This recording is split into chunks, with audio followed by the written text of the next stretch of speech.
सच को झूठ के साथ न मिलाओ। इंसाफ के लिए मजबूती से खड़े रहो।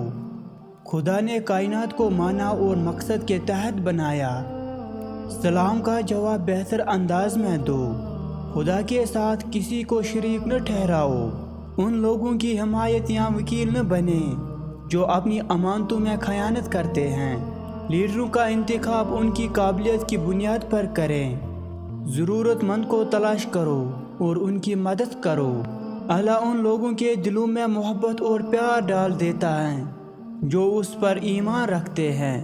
जो लोग ईमान लाए और अच्छे काम किए, उन्हें खुशी और ज़हनी सुकून दिया गया।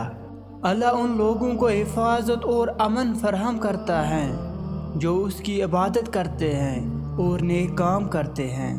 रिश्वतखोरी में मलूस न हो। खाओ पियो लेकिन हद से ज़्यादा न हो। औरतों को अपनी खूबसूरती की नुमाइश नहीं करनी चाहिए। अपने उन रिश्तेदारों से शादी न करो जिनके साथ खून का रिश्ता है। अल्लाह तमाम गुनाहों को माफ़ कर देता है जब गुनहगार तौबा करता है और उसकी तरफ रजू करता है।